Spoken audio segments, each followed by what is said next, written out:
Fascist আমলের পথভ্রষ্ট গণমাধ্যমকে গণমুখী করতে সংশ্লিষ্টদের মনস্তাত্ত্বিক পরিবর্তন দরকার বলে মনে করেন বন, পরিবেশ ও জলবায়ু বিষয়ক উপদেষ্টা সৈয়দা রিজওয়ানা হাসান। জানান, কমিশনের বৈঠকে এসব পর্যালোচনা তুলে ধরবেন তিনি। সভায় আর্থিক সক্ষমতা অর্জন ও জবাবদিহিতার স্বার্থে সম্প্রচার খাতকে শিল্প ঘোষণার দাবি জানায় বিজেএসি।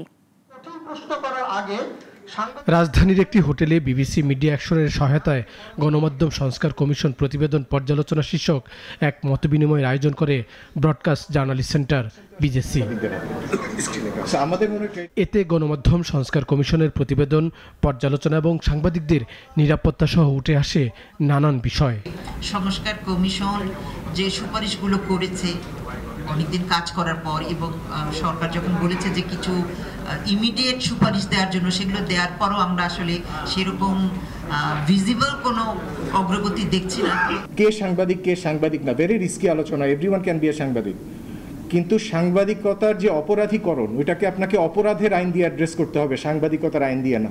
অনুষ্ঠানে গণমাধ্যমের জন্য তথ্য সম্প্রচার মন্ত্রণালয় গেল এক বছরে কি কাজ করেছে সেই প্রশ্ন তোলেন বিজেসির ট্রাস্টি ফাহিম আহমেদ। তথ্য মন্ত্রণালয় আসলে গণমাধ্যমের ডেভেলপমেন্টের জন্য কি করছে, এবং আমার খুবই কষ্ট লাগে এই তথ্য মন্ত্রণালয়ের একজন উপদেষ্টা আছেন যিনি কথা বলার অধিকারের জন্য আন্দোলন করেছেন, যিনি বৈষম্য বিরোধী আন্দোলনে নেতৃত্ব দিয়েছেন। আমরা তো তার কাছ থেকে একটু বেশি আশা করব কথা বলার জন্য, কথা বলার অধিকারের জন্য, গণমাধ্যমের স্বাধীনতার জন্য, কিন্তু আমরা কি সেটা পাচ্ছি? গণমাধ্যমকে আরো শক্তিশালী করার তাগিদ দিয়ে আইনজীবী ব্যারিস্টার সারা হোসেন সাংবাদিকদের বিরুদ্ধে অযাচিত সন্ত্রাস দমন আইন ব্যবহার না করার আহ্বান জানান। যে সন্ত্রাস দমন আইন যাতে এইভাবে ব্যবহার না করা হয়, অবশ্যই মিনিমাম একটা ডিমান্ড হওয়া উচিত। সাংবাদিকদের বিরুদ্ধে এভাবে ব্যবহার না করা হয়, আইনজীবীদের বিরুদ্ধে ব্যবহার না করা হয়, কারো বিরুদ্ধে তার বক্তব্য রাখার জন্য, যেটা তার মতাদর্শ ব্যক্ত করার জন্য, যেটা তার মৌলিক অধিকার, সেটার জন্য যাতে আইনটা ব্যবহার না করা হয়। গণমাধ্যমের গুরুত্ব বিবেচনায় আলাদা কমিশন গঠন করা হয়েছে জানিয়ে বন এবং পরিবেশ উপদেষ্টা সৈয়দা রিজওয়ানা হাসান বলেন, কাগজে কলমে যতটা পরিবর্তন আনা যায় তা এই সরকার করবে।